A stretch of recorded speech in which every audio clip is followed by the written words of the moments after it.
Presiden Prabowo, Kapolri dan Panglima TNI menganggap saya makar, saya siap dijatuhkan mati dengan satu syarat. Saya tantang debat ilmiah, datang ke Leader TV ini, kita debat ilmiah di sini. Presiden, Kapolri, Panglima TNI, 3-1 saya. Ayo kita Wah, undang. luar biasa itu. Nah, ayo Bang Freddy undang mereka, kan Freddy punya akses. Undang mereka debat di sini, kita debat. Oke.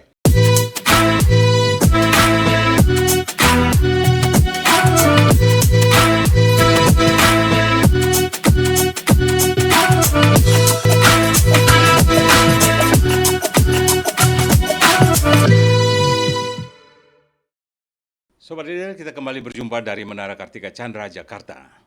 Inilah Leader Channel TV. Sobat Leader, ketika audit kehilangan nurani, mengapa akuntan publik memilih mundur? Di negara yang mengaku demokratis, laporan keuangan lembaga negara hampir selalu rapi. Opini WTP wajar tanpa pengecualian dibagikan secara sertifikat seperti sertifikat moral. Tapi di saat yang sama, kepercayaan publik runtuh, korupsi merajalela, dan akuntabilitas hanya berhenti di atas kertas. Hari ini, Sobat Leader, kita kedatangan seorang akuntan publik independen yang juga penonton setia Leader Channel TV, Yoyon Utomo SEAK CA CPA. Selamat datang, Sobat Leader. Selamat datang, Bang Freddy dulu. Anda dari Bogor ya? Benar, dari Bogor, Bang. Naik apa ke sini? Naik busway, Bang. Naik busway, Benar. naik motor, Benar, parkir di terus Cibubur, terus busway. busway. Oke. Baik, Sobat Leader, 9 tahun dia berkiprah sebagai akuntan publik. Ia justru memilih mundur dari profesinya. Ini bukan karena gagal, tapi karena ia kecewa, bahkan malu, bahkan marah mungkin. Kecewa pada profesi audit publik, kecewa pada penguasa, dan kecewa pada sistem pertanggungjawaban negara yang menurutnya sudah kehilangan integritas. Ia sudah bersurat ke sejumlah kementerian lembaga, terutama Menteri Keuangan, Menteri BUMN, BPK, bahkan Presiden. Tak satu pun menjawabnya. Malam ini hari ini kita bertanya, apakah akuntansi negara masih punya nurani? Ataukah audit publik hanya menjadi ritual formal untuk melegitimasi kekuasaan? Saya Freddy dulu, inilah Leader Channel TV, media menyuarakan pemimpin yang negarawan. Anda jauh-jauh mencari media yang tepat dan Anda memilih Leader. Benar.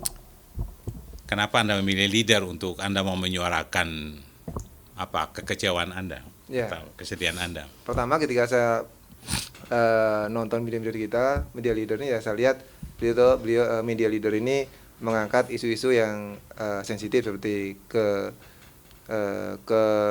kesenjangan soal ekonomi, soal politik, soal hukum, kejanggalan-kejanggalan seperti itu, kejanggalan sosial, ketidakadilan sosial seperti itu. Dan akhirnya saya memutuskan untuk memilih Leader. Karena kan ada podcast yang soal podcast gosip, soal selebritis, yang saya tidak seperti itu. Oke, terima kasih. Anda memilih Leader karena Leader ini adalah sebuah media yang kami punya batasan. Pemimpin harus berani ambil keputusan, harus bertanggung jawab, dan punya integritas, punya moral, punya peta jalan moral yang berintegritas. Kenapa saya tertarik untuk ajak Anda ngobrol di Leader Channel? Karena Anda seorang akuntan publik dengan reputasi, dengan izin resmi, ya, benar, mendirikan Yoyon Kantor Akuntan Publik Yoyon Utomo. Kantor Akuntan Publik Yoyon Utomo. Benar. Itu 9 tahun ya? 9 tahun. Kantor akuntan publik cuma 5 tahun, Pak. Yang 4 tahun saya kebetulan kerja di kantor akuntan publik, ada dikejar-kejar di bawah kantor akuntan publik gitu. Ya, jadi artinya kamu pun saya lihat latar belakang biodatamu, kamu tamat dari siapa punya reputasi yang luar biasa. Anda seorang punya nilai akademik yang luar biasa sebagai cum laude. Benar, alhamdulillah saya kuliah cum laude. Beberapa kajianmu itu sehingga kamu memperoleh reputasi itu. Tapi apa momen yang paling krusial yang membuat Anda akhirnya memutuskan untuk mundur dari akun profesi itu? Jadi begini Bang Freddy dulu saya waktu saya kuliah, saya bercita-cita itu untuk menjadi akuntan publik, kemudian mendaftar menjadi pimpinan atau ketua BPKRI, Badan Pemeriksa Keuangan Republik Indonesia. Atau BPKP, Badan Pemeriksa Keuangan dan Pembangunan RI. Itu cita-cita itu ya, cita-cita waktu kuliah seperti itu. Setelah saya masuk menjadi di kantor akuntan publik, pertama sebagai auditor biasa, sebagai ketua tim biasa, terus kemudian sampai menjadi akuntan publik dan membuka kantor akuntan publik seperti itu. Saya melihat bahwa audit di Indonesia ini ya bisa dibilang sudah keluar dari jati diri profesi akuntansi. Jadi profesi akuntansi itu kalau secara teori itu kan paradigmanya ada dua. Satu paradigma accountability view, dua paradigma decision making view. Jadi yang benar ya accountability view ini. Jadi accountability view itu paradigma akuntansi yang menekankan bahwa konsepnya itu akuntansi itu bertujuan untuk akuntabilitas, pertanggungjawaban. Kalau sekarang ini yang condong itu ya decision making, artinya pengambilan keputusan. Makanya banyak manipulasi, banyak ini seperti itu. Kan nah, pertanyaan berikutnya, apakah Anda mundur itu sebagai bentuk protes, bentuk keputusasaan terhadap sistem atau apa? Pertanyaan yang bagus Bang Freddy. Jadi gini Bang Freddy dulu, jujur aja Bang Freddy ya. Saya sebagai akuntan publik sangat malu, sangat kecewa, sangat marah juga juga ingin memberikan sampel, memberikan contoh kepada penyelenggara negara ini. Jadi begini Bang, seorang akuntan publik semestinya Bang ya, itu kan dia sebagai proses untuk menjamin akuntabilitas publik itu berjalan dengan bagus. Tapi ketika integritasnya sudah tidak ada, ya mohon maaf, opini audit contohnya, yang untuk menguji kewajaran laporan keuangan, ya mohon maaf, itu bisa dibilang ya melegitimasi kebohongan, mengesahkan kebohongan saja untuk melengkapi, untuk menyempurnakan sandiwara di pemerintahan negara ini, di negara kita ini. Kan Anda mendirikan satu lembaga akuntan publik independen kantor akuntan publik Yon Utomo. Namanya Yon Utomo. Iya, kantor akuntan publik Yon Utomo, benar. 9 tahun, anggap aja 9 tahun Anda berkiprah, lalu Anda bubarin sendiri. Ini rugi, nggak ada klien atau apa? Oh enggak Pak, saya alhamdulillah Pak ya, saya dari pertama bahkan sebelum di akuntan publik saya untuk kerja di perusahaan Bang ya, itu saya baru masih kuliah pun ketika mendirikan sebuah usaha tidak pernah rugi sampai sekarang, sampai ditutup tidak pernah rugi. Saya tidak pernah rugi usaha itu. Jadi saya mohon maaf, ketika kuliah biaya sendiri, ketika saya beli rumah biaya sendiri, dari hasil usaha sendiri, menikah semua itu, ketika saya membeli kantor dan membuka yayasan sekolah Quran itu juga hasil dari pekerjaan itu. Hampir tidak rugi. Jadi tidak rugi tidak. Tapi saya mohon maaf, sangat malu itu dengan profesi ini. Kok bisa? Bagaimana? Tapi apa yang Anda temukan di dalam selama Anda berkiprah di akuntan publik? Yang Anda temukan pasti orang yang datang itu Anda kan membaca negara ini, akuntansi di Republik ini dari apa yang Anda baca di lembaga yang Anda dirikan itu, akuntan publik itu. Nah, klien-kliennya itu datang tuh minta apa sebenarnya? Rata-rata sehingga Anda kok ini saya membohongi diri, atau mereka tuh terlalu jujur, atau mereka itu mengajak Anda untuk berbohong atau gimana itu? Ya gini Bang, di kita ini Bang, banyak perusahaan di audit situasional, contohnya mau ngajukan pinjaman ke bank, contohnya seperti itu ya. Ya, jadi mohon maaf, kalau sebuah perusahaan misalnya mau mengajukan kredit ke bank, kan harus diaudit dulu itu kan. Nah, jujur aja kalau kita mau idealis itu Bang ya. Banyak klien-klien itu yang mundur karena mohon maaf harusnya opini tidak WTP itu kan, tapi dipasangkan ke WTP itu kan. Oh, seperti itu. Ya sudahlah, apa itu klien-klien seperti itu yang kebentur mundur seperti itu. Makanya saya setahun tuh buat klien cuma sekitar 5 atau 6 atau 7 klien aja, seperti itu. Nggak banyak-banyak itu. Jadi saya mau nerima klien tuh yang bener-bener aja lempeng-lempeng aja itu. Memang seperti itu. Tapi kalau klien-klien yang mohon maaf minta untuk majuan audit seperti itu rata mereka minta WTP, minta laporan di markup, di up, gitu. Bahkan ada itu Bang ya. Ada sebuah perusahaan nelpon saya, Pak, saya minta laporan minta audit. Ini perusahaan Pak join dengan perusahaan di China, mohon maaf, di Tiongkok. Saya minta Pak aset yang perusahaan di Tiongkok itu dimasukkan ke sini, di Indonesia, dan itu untuk dapat proyek dari pemerintah. Waduh, itu Anda seperti buat, itu. Enggak kita tolak. Lu kan nggak mungkin seperti itu. Asetnya di Cina, kalau di Indonesia masih bisa dilihat. Mempertaruhkan integritasmu ya. Lucu, nah, makanya seperti itu.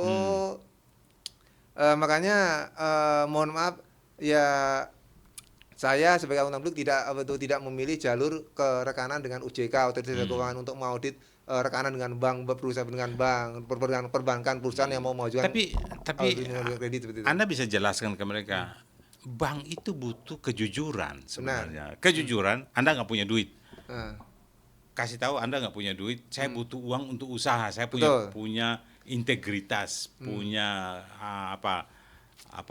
profesi, punya kemampuan, punya peluang, kompetensi, punya ini. segala macam untuk usaha ini. Kalau jujur pasti bank kasih ya, saya pikir ya. Begini Bang, jadi Bang Freddy dulu perlu dijelaskan bahwa kredit itu diberikan untuk mengembangkan usaha. Bukan memulai usaha. Oh, mengembangkan.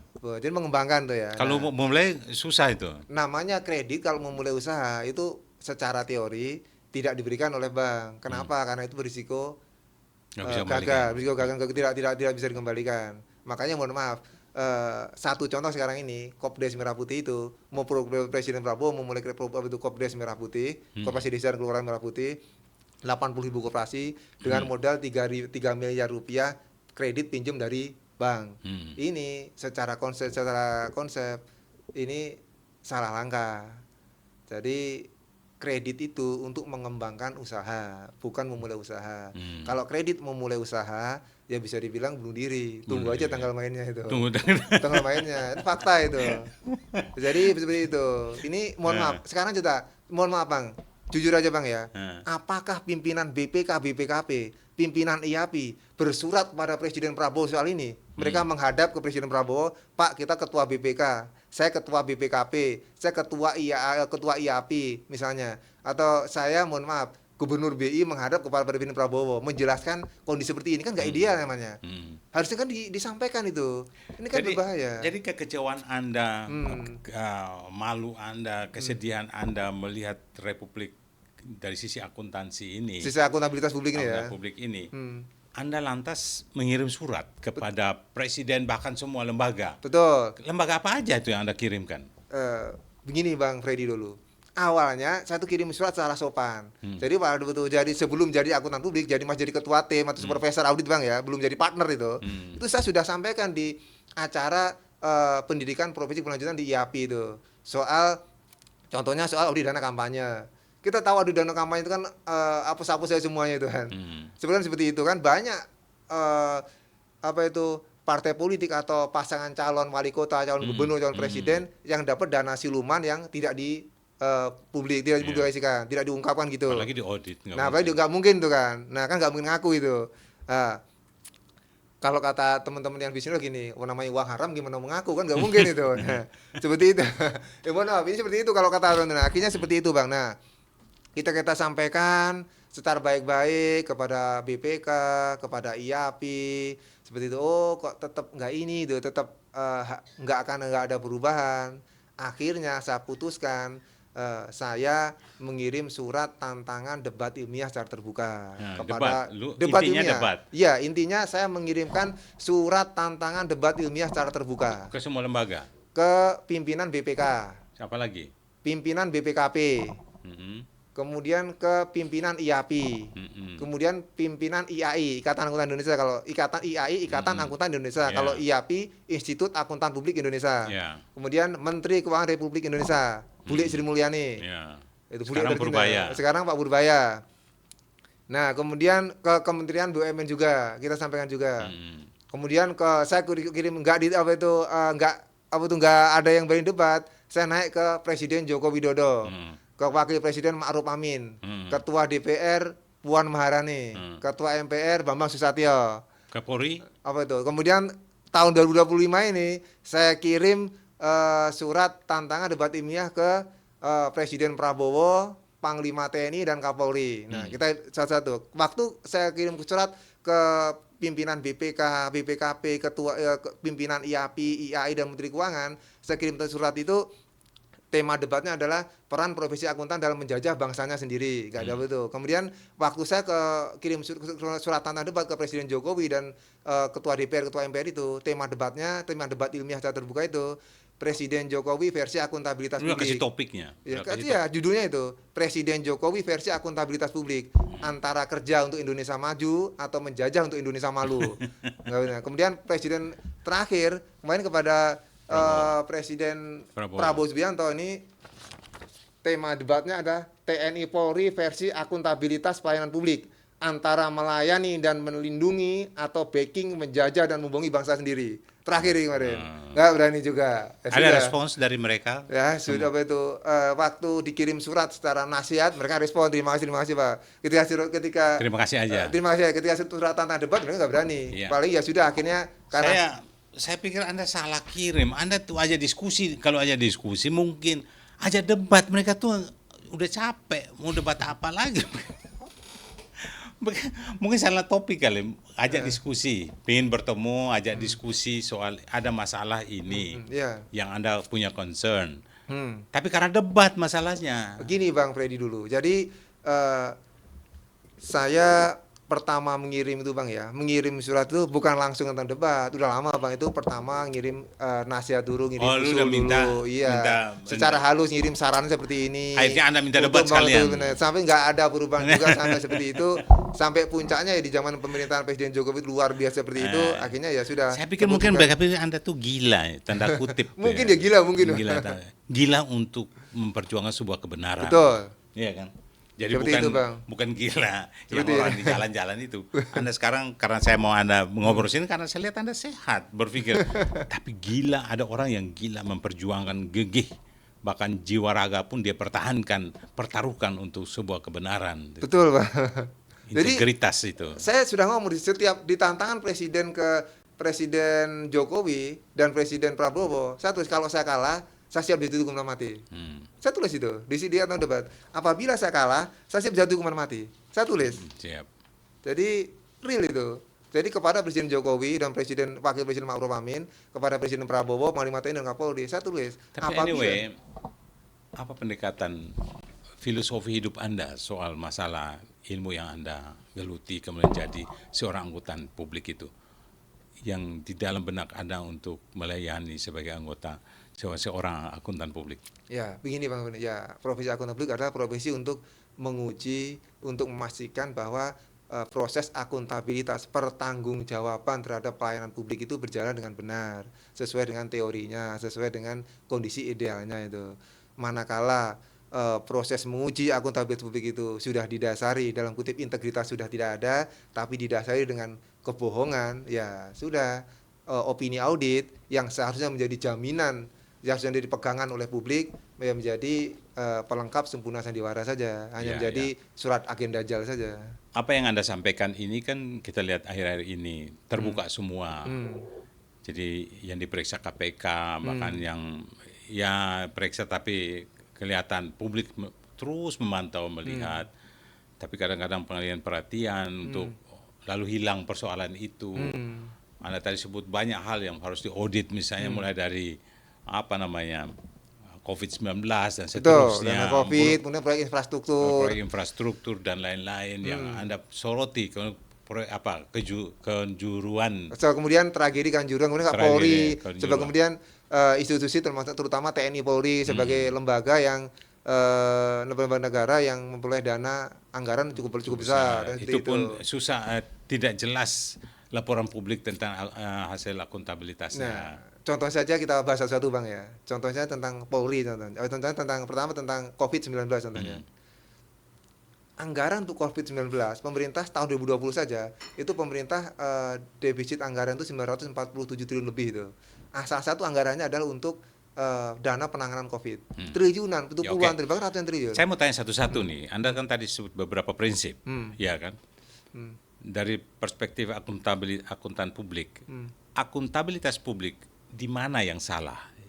Ya, dari sekian prinsip yang Anda sampaikan, misalnya ada valuation, allocation, matching concept, going concern, unit of measure, prinsip konservatism, ada assersi disclosure, dan kemudian best performance budgeting. Satu-satu misalnya, dari evaluasi singkat-singkat aja, dan kasus yang Anda lihat. Contohnya Bang ya, kita jadi gini, audit itu kan ketika akuntan publik mengaudit itu kan harus menguji asersi. Asersi itu maknanya representasi dari manajemen yang tertuang dalam laporan keuangan. Contohnya pemerintah bangun Bandara Kertajati misalnya di Majalengka, anggarannya 2,5 triliun. Itu ketika sudah selesai diaudit atau dipertanggungjawabkan, ketika diaudit namanya asersi valuasinya 2,5 triliun tadi. Kalau kita timbang, kalau kita lihat Bandara Kertajati kalau dijual sekarang apakah laku 2,5 triliun? Kan enggak. 2 triliun belum tentu laku. Artinya kan ada kerugian negara gitu. 500 miliar loh. Harusnya kan nilainya dikoreksi itu. Apakah itu harusnya diungkap? Dan kalau jual juga harus jual ke negara lain. Nah, coba. Cepat dibeli. Mungkin. Tapi kita dijajah. Nah, coba kalau dijual ke Indonesia, apakah laku 2,5 triliun? Atau 3 triliun kan nggak laku. Itu kan fakta Bang ya. Itu satu. Jadi kan mohon maaf itu kan tadi kan ada asersi, itu kan asersi valuation, kemudian satu lagi asersi representation dan disclosure. Harusnya diungkap dong itu. Diungkap, harusnya BPK mengungkap itu. Ini di proyek-proyek infrastruktur ini ada kerugian negara yang ratusan miliar bahkan triliunan. Kemudian tol Cimanggis, tol Cibitung Cilincing, kemudian tol bandara tol di Bandara Kuala Namu itu. Itu nilainya 10,8 triliun, dijual cuma 2 triliun. Muncul di berita ini. Real ini. Ini kan harusnya di audit diungkap itu. Valuasinya dinilai itu kan. Itu siapa yang bertanggung jawab situ? Ya harusnya pemerintah yang bertanggung jawab lah. Pemerintah siapa? Pemerintahan Jokowi kan dibuat ini berita zaman Presiden Jokowi. Nah, dalam kutip ini Kementerian BUMN harus bertanggung jawab. Kemudian BPK sebagai auditornya harusnya sebagai badan BPK, BPKP yang notabene mereka adalah akuntan negara harusnya mengungkap itu. Kok kenapa seperti itu? Bayangkan Pak, tol itu kan seperti tuyul. Tiap menit dapat uang kan? Tiap detik dapat uang itu. Mana ada tuyul rugi? Orang melihara tuyul kaya raya kan? Kok bisa tuyul rugi dijual rugi? Gak mungkin kan, aneh ini. Hanya di Indonesia. Ini aneh bin ajaib. Hanya ada di Indonesia tol itu rugi itu. Makanya mohon maaf Bang. Di tol satu lagi tol Kuala Namu itu, Bandar Kuala Namu seperti itu. Waktu tol Kuala Namu itu kayak banyak tokoh yang bereaksi itu, kayak Pak Said Didu bereaksi itu. Rugi juga seperti itu. Ini kan jelas ini secara asersi valuation dan allocation, kemudian asersi disclosure itu kan dilanggar. Hal-hal seperti ini yang saya mau sampaikan, mau publikasikan. Tapi kan mohon maaf, BPK tidak mau itu. Apakah BPK dalam kutip, mohon maaf ya, kita jadi saya sempat berpikir gini Pak. Apakah proyek-proyek infrastruktur di pemerintah kita ini modus korupsi pemerintah? Contohnya relawan dalam kutip relawan pemenang pemilu contohnya. Misalnya kalau di kemarin kan ada pemerintah contohnya Presiden SBY atau Presiden Jokowi atau Presiden Prabowo mungkin seperti itu ya. Kan mereka punya relawan banyak itu. Apakah proyek-proyek di kita ini di pemerintah Indonesia ini mohon maaf dalam kutip ajang bagi mereka untuk cari modal, balik modal kampanye itu, modal pemilu kan pemilu besar itu. Kan seperti itu. Banyak seperti itu kan. Bisa jadi. Nah, karena itu. Kalau mereka keluarin duit banyak mesti kembali dong. Kita sudah tahu kok di Indonesia itu high cost politik. Jadi seperti itu. Ini mohon maaf, saya tidak menuduh siasat, kita kan faktanya seperti itu. Dari mana terakhir kayak kemarin bupati di Lampung ada yang ditangkap itu kan. Terus terang mereka itu untuk bayar utang kampanye seperti itu. Kemudian mohon maaf, yang paling menolong adalah di kita ini menteri itu jatah untuk partai koalisi. Kemudian direktur dan komisaris BUMN jumlahnya ada 7.000 orang titipan, 6.000 orang titipan lebih itu. Itu relawan Jokowi. Saya juga saya dulu ada relawan Jokowi, sekarang ada relawan, terakhir saya ngomong pada Presiden Prabowo, relawan Prabowo Gibran yang di Kementerian BUMN itu, direksi dan komisaris BUMN ada 6.000 orang lebih. Itu mohon maaf, yang aku mereka sendiri loh. Saya partai politik PDIP sendiri yang mengatakan itu. Ketika ada partai politik yang DPR yang mengkritik itu, apa jawaban Kementerian BUMN? Ini tidak paham budaya korporasi. Kan ini mohon maaf, ini kan kebohongan yang terang benderang. Kan mohon maaf. Jadi gini Pak, di situ saya tulis misalnya salah satu postulat akuntansi ada postulat going concern. Artinya nilai. Itu nilai itu kalau berkaitan dengan perusahaan publik adalah public trust, kepercayaan publik. Jujur aja, publik nggak percaya kan dengan kapasitas, dengan kompetensi dari menteri yang karena koalisi, berdasarkan koalisi, dari direksi dan komisaris yang berdasarkan mereka relawan Jokowi, relawan Prabowo Gibran ini. Publik nggak percaya itu kan. Kompetensi mereka? Bahkan mohon maaf Pak ya, banyak tokoh yang menyerang itu kayak Pak Said Didu itu, terang benderang mereka mengatakan.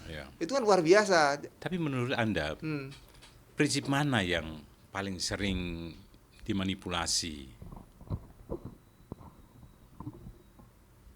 Kalau proyek-proyek infrastruktur, valuation dan asersi valuation dan asersi disclosure. Itu ini tadi kan namanya prinsip-prinsip mana atau teori atau postulat mana atau teori mana yang paling dilanggar ya. Ini bermacam-macam Bang. Jawabannya agak-agak ini. Jadi kita bahas satu-satu. Kalau asersi kalau proyek infrastruktur itu yang paling dilanggar adalah asersi valuation dan asersi disclosure.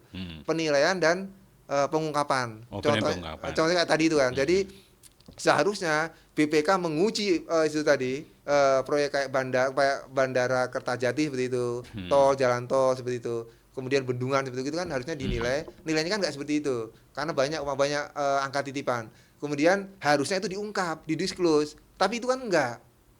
Makanya kalau itu di valuation dan didisclose, semestinya dalam kutip opininya tidak wajar tanpa kecualian.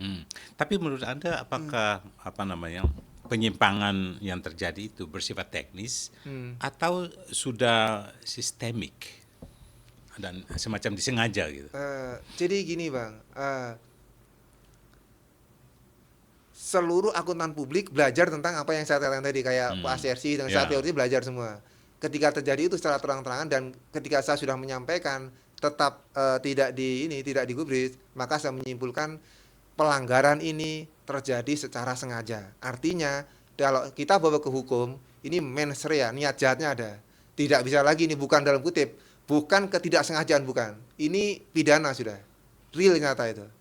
Jadi ini pelanggaran ini secara sengaja, bahkan secara terstruktur dan sistematis dan masif. TSM lah ibaratnya itu. Kalau 2019 dulu namanya TSM, terstruktur, sistematis dan masif, dan ini sengaja. Artinya pidana terpenuhi. Harusnya penegak hukum harus bergerak ya. Harusnya bergerak.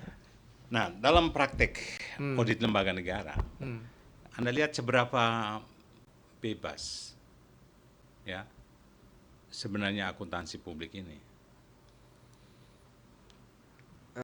Jadi gini Bang, kalau kita lihat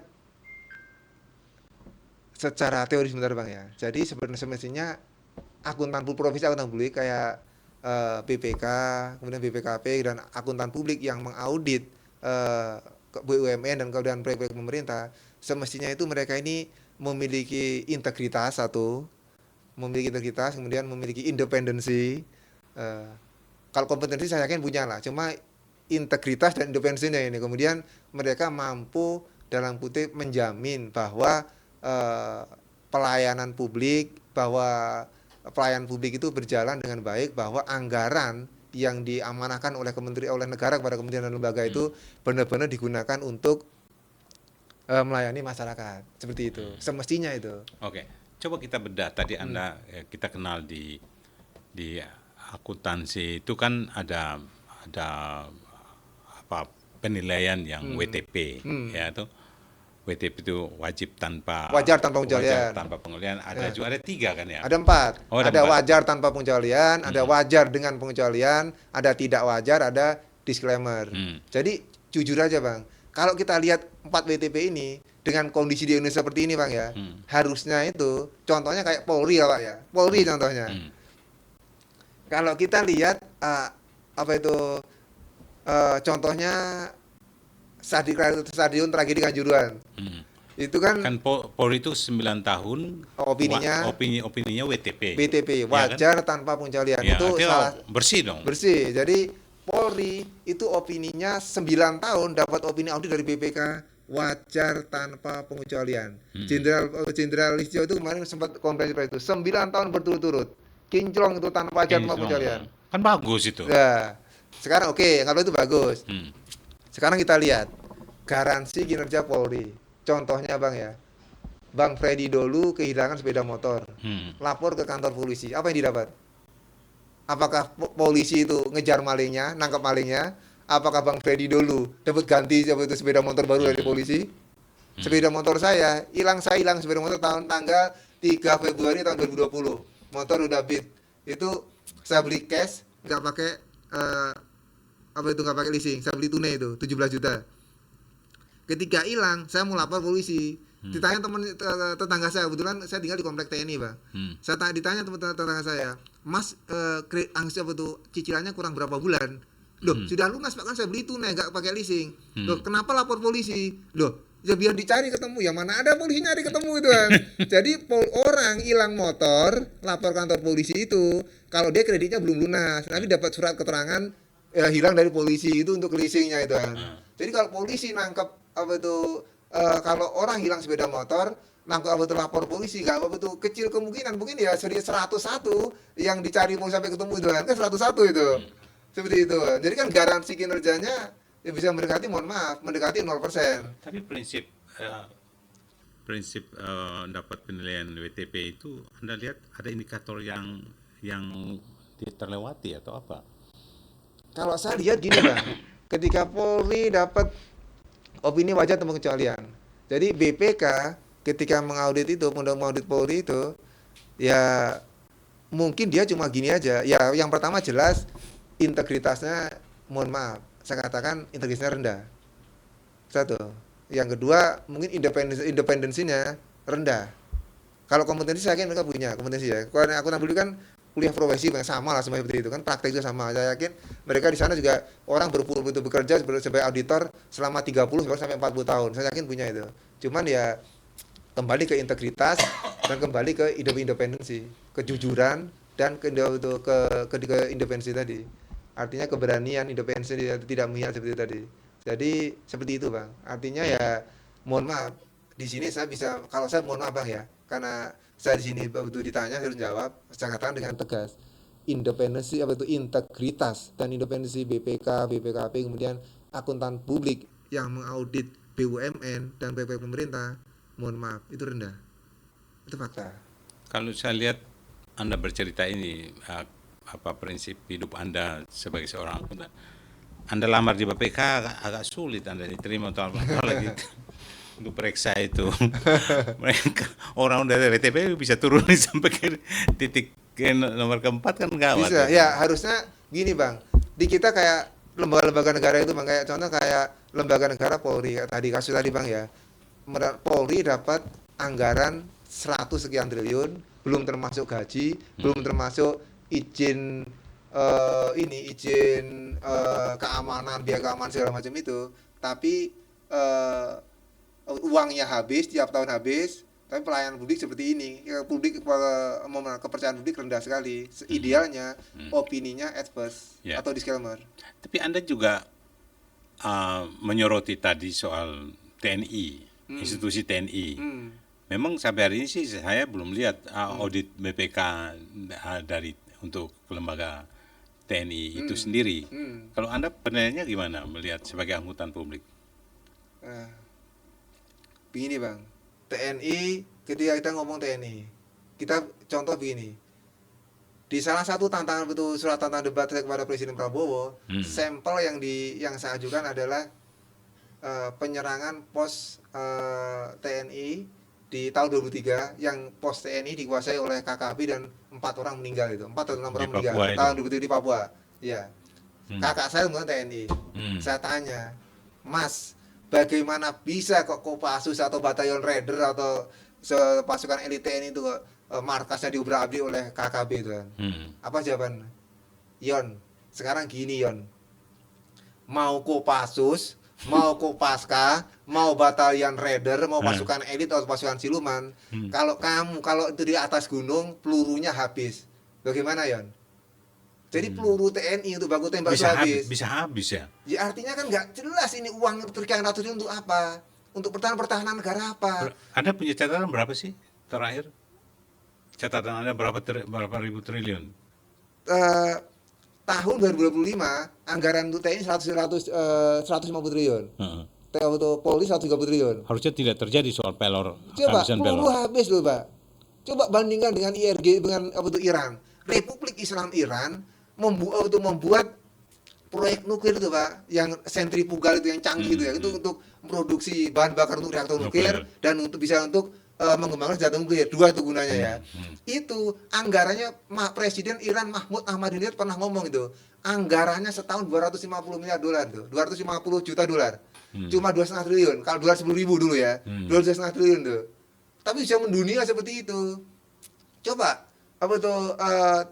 Garda Revolusi Iran itu.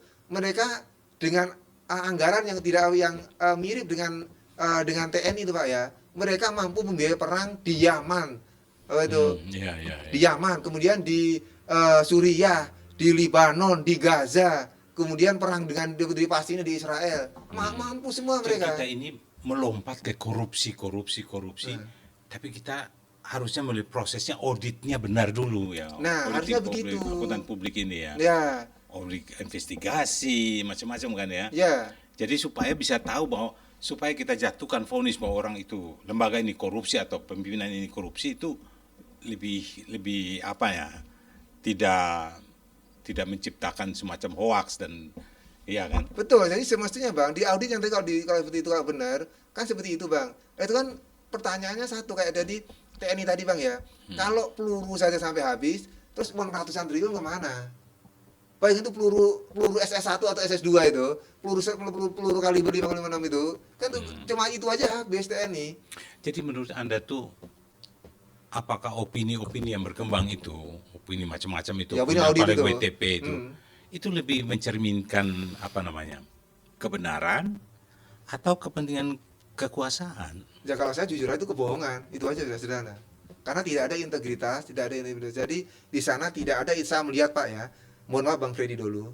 Saya melihat di situ, saya katakan dengan jelas di forum terbuka ini, bahwa opini audit BPK, opini audit akuntan publik yang mau di BUMN atau proyek-proyek pemerintah, itu yang mohon maaf, kebohongan saja. Tidak ada lagi dalam kutip di sana integritas, tidak ada di sana independensi, tidak ada.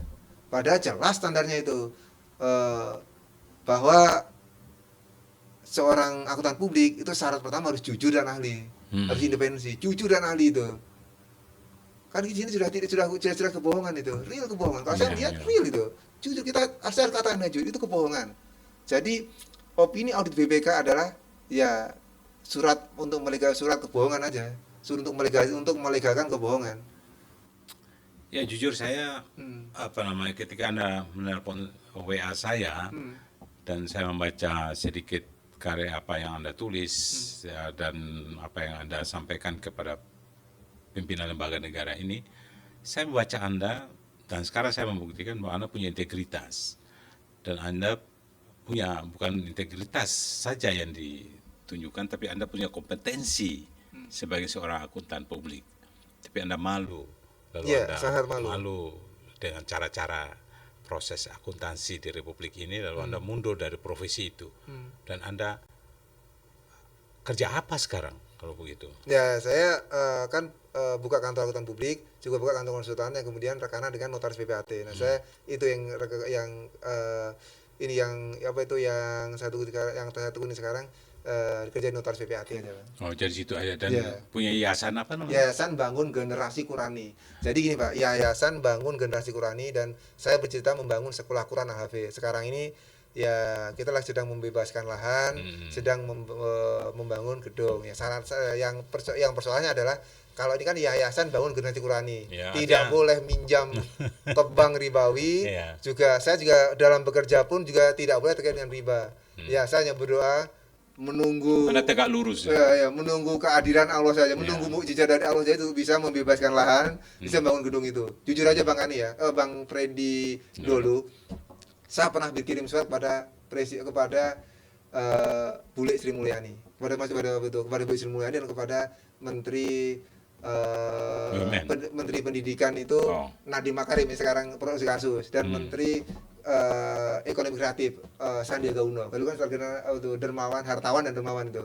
Saya mau gini, saya coba pinjam uang 1 miliar, saya utang, saya jaminkan kantor saya plus 2 ginjal saya, jantung saya, liver saya, hati saya, paru-paru saya, dan otak semua saya jaminkan, saya tanda tangan itu. Pokoknya begitu saya mati, ambil seluruh badan tubuh itu untuk mengamin, untuk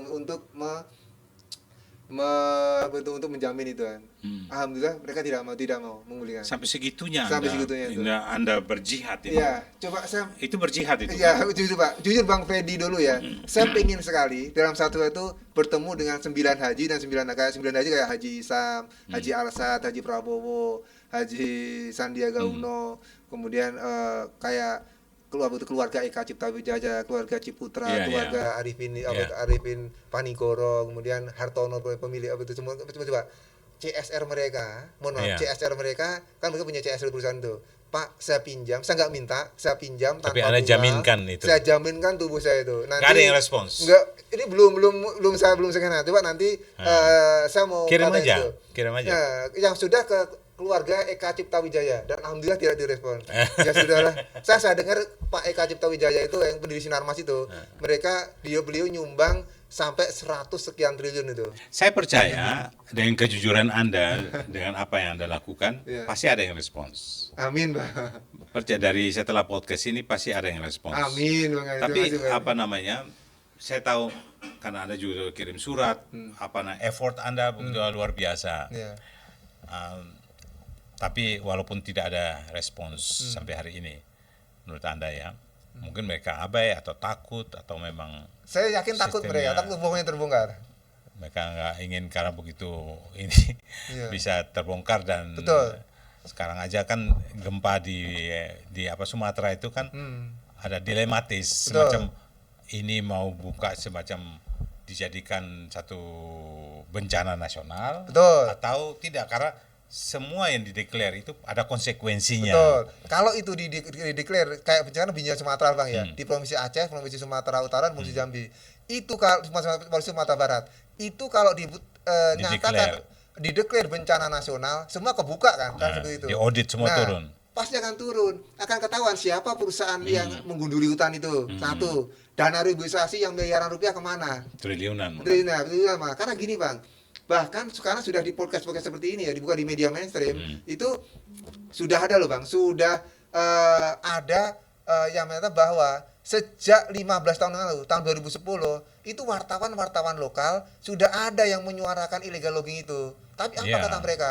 Mereka illegal logging itu di-backing oleh Polri. Illegal logging ketika lapor TNI malah itu illegal logging di-backing oleh TNI. Jangan sampai diungkap diekspos ke media. Ketika ada wartawan, saat ada 2 orang wartawan yang mengekspos itu, mereka ditangkap ke Kodim, disiksa 4 jam di Kodim. Sampai tidak boleh lagi mengungkap itu. Di Kalimantan juga sama itu. Sampai ada wartawan lokal yang mengekspos itu, dikeroyok 20 orang sampai puluhan luka di tubuhnya, dan dia sudah dibawa ke kamar mayat, akhirnya masih hidup lagi.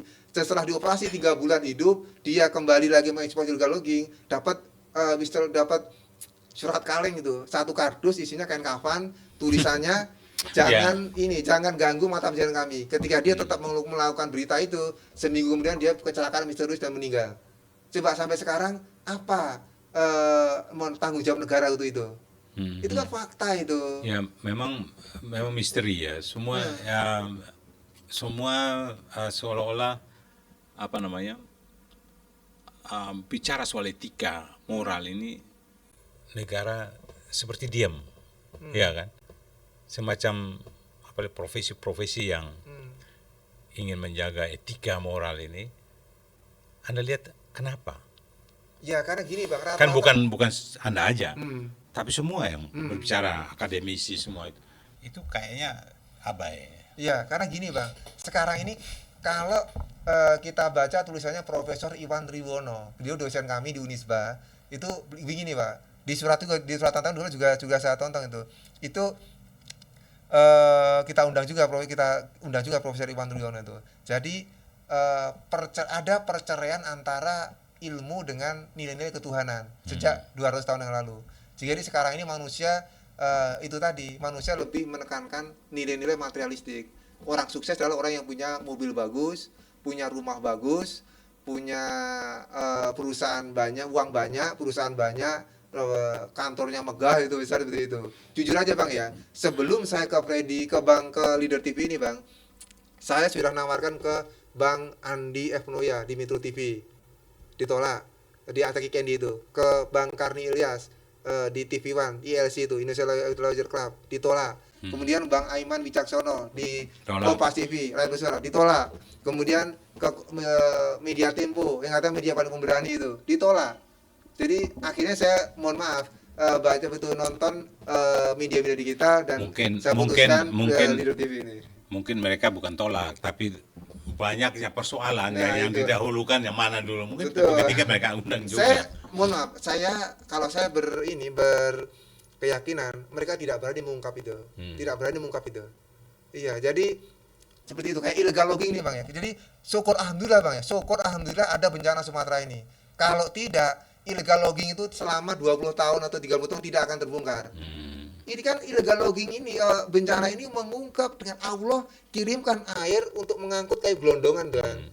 Kapolri melengkapi sempurnanya sandiwara dengan mengatakan ada bekas gergaji di kayu gelondongan. Semua juga tahu Pak itu illegal logging. Jangan pura nggak tahu lah Pak. Itu kan itu di backing oleh TNI Polri illegal logging itu. Menurut Anda harus diaudit total. Ini fakta loh Pak. Ini bukan cuma diaudit tapi audit investigasi. Iya, bahkan investigasi supaya bukan menemukan cuma BPK Pak ya, tapi melibatkan semua. Kementerian Kehutanan, Perhutani, kemudian melibatkan advokat, melibatkan auditor yang independen dari semua lembaga, dijadikan satu untuk mengaudit. Bukan cuma BPK, bukan. Iya. Itu harus diaudit dananya kemana, perusahaannya seperti itu Bang. Jadi kalau kita lihat Haji Bowo, Presiden Prabowo Subianto ini beliau getol memberantas ilegal tambang-tambang ilegal itu, tapi itu yang diberantas itu yang tidak ada kaitannya dengan mereka. Contohnya ketika kasus Pertamina itu diungkap ya di Jahal itu ya diungkap tuh kan. Kenapa itu terjadi? Karena dalam kutip mereka itu ada isu tidak mau berbagi dengan keluarga presiden ini kan, itu tidak dengan kelompok presiden, bukan keluarga ya, kelompok presiden ini kan seperti itu.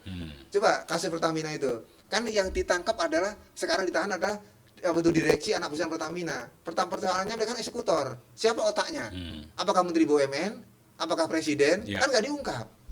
Tapi tadi Anda menyimpulkan ya bahwa penguasa negeri ini tidak punya integritas. Ya, integritas sudah nggak ada.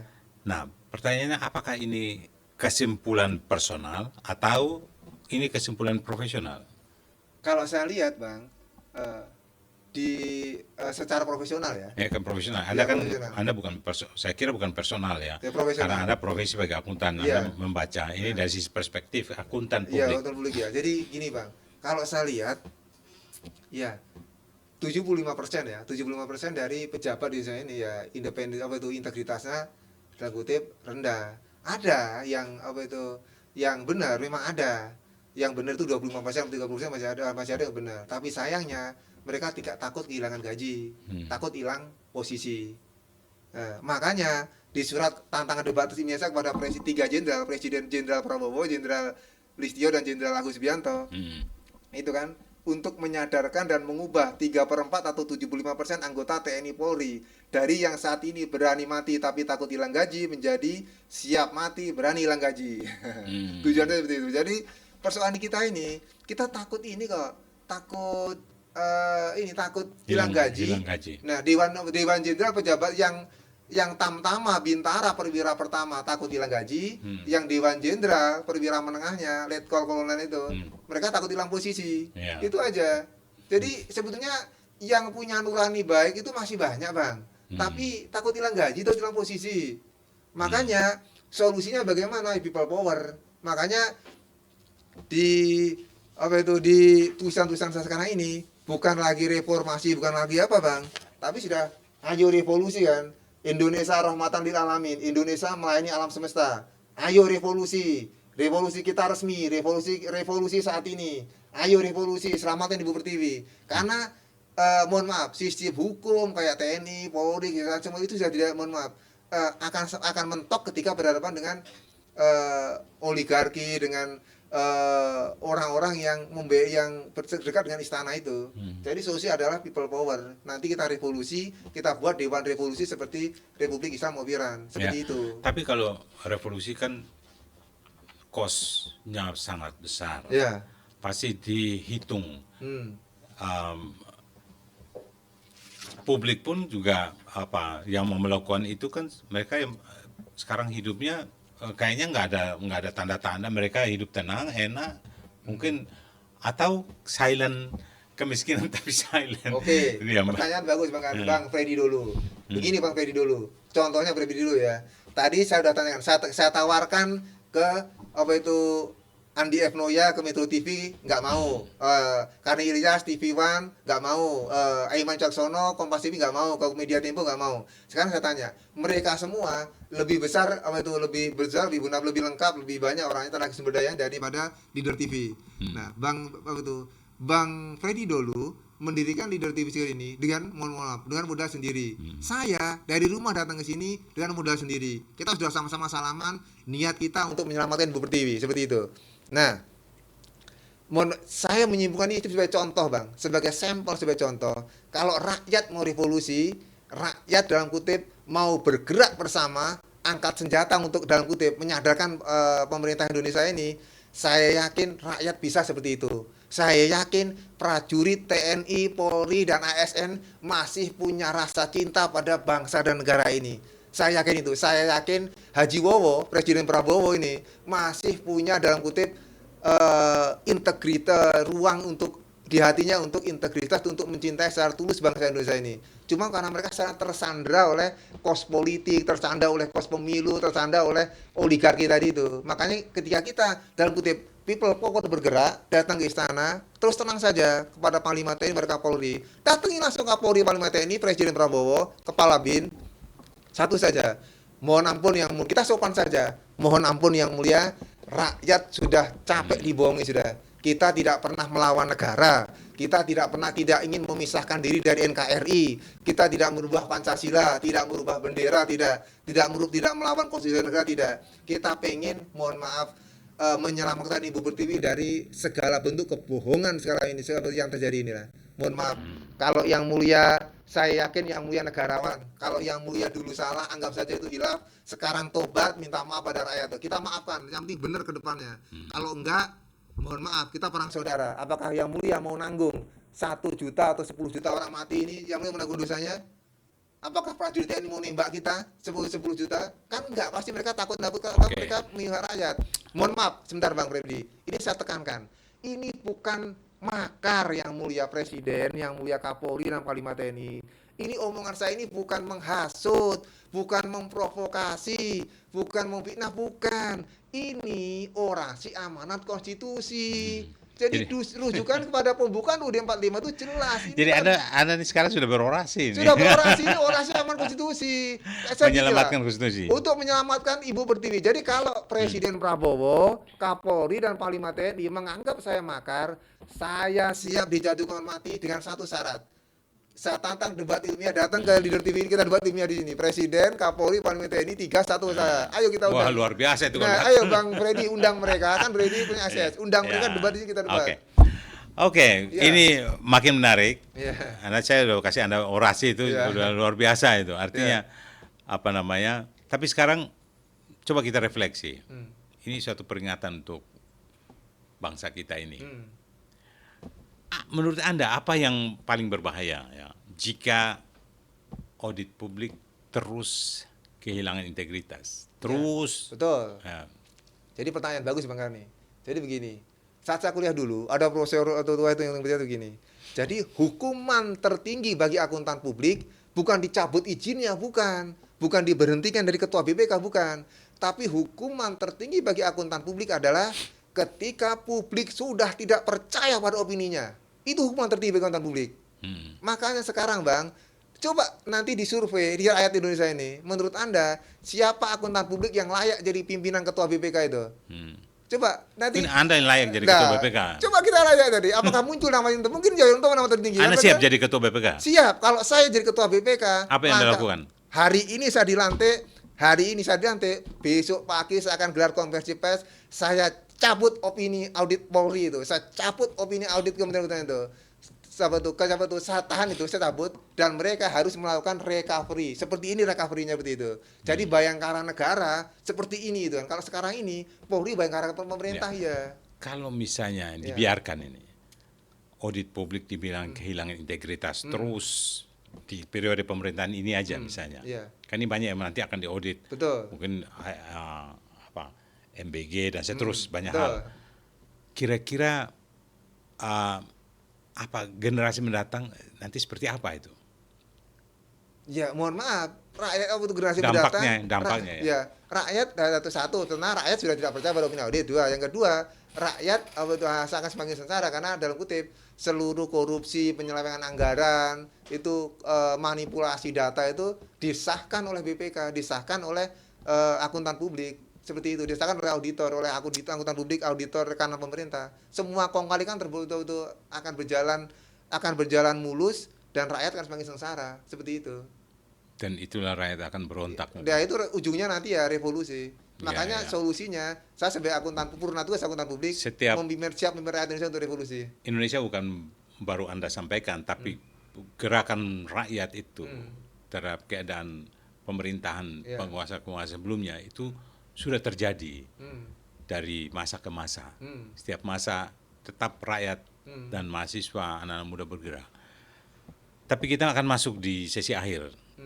Saya kira kita sudah habis waktunya. Saya ingin minta pesan Anda nih, sebagai akuntan muda, auditor negara dan rakyat yang selama ini punya percaya pada label WTP ini. Apa menurut Anda? Pesan saya sebagai akuntan publik ya kepada pimpinan BPK, pimpinan BPKP itu ya kembalilah ke jalan yang benar. Kembalilah ke jalan yang benar bahwa profesi akuntan publik itu dasarnya integritas dan kompetensi, jujur dan ahli. Kejujuran, integritas itulah nilai moral itu dasarnya. Kalau itu sudah tidak ada, ya berarti sudah tidak punya pondasi, tidak punya dasar. Itu. Saya yakin kalau kompetensi pimpinan BPK, BPKP kan dosen-dosen saya dari BPKP, dari BPK. Dosen-dosen saya dari IAPI. Saya yakin mereka punya kompetensi. Tapi tolong Pak, integritas dan independensinya. Saya ulangi Pak, tolong integritas, kejujuran dan independensinya. Itu Pak. Itu yang saya pesankan Pak. Makasih. Ya, baik. Luar biasa. Sobat Leader, hari ini kita belajar satu hal dari Mas Yoyon. Akuntansi bukan sekedar angka, tapi soal nurani. Ketika laporan keuangan rapi, tapi keadilan publik runtuh, maka ada yang salah, bukan pada rakyat, tapi pada sistem. Keputusan Yoyon Utomo mundur dari profesinya sebagai akuntan publik bukan tanda kalah, tapi tanda perlawanan moral. Leader percaya bangsa ini tidak kekurangan orang pintar, tapi kekurangan orang jujur, berintegritas. Terima kasih Mas Yoyon, ya, terima kasih, karena Bang memilih berkata jujur saat banyak orang memilih diam. Terima kasih Bang Freddy. Saya Frendolu, inilah Leader Channel TV. Merdeka!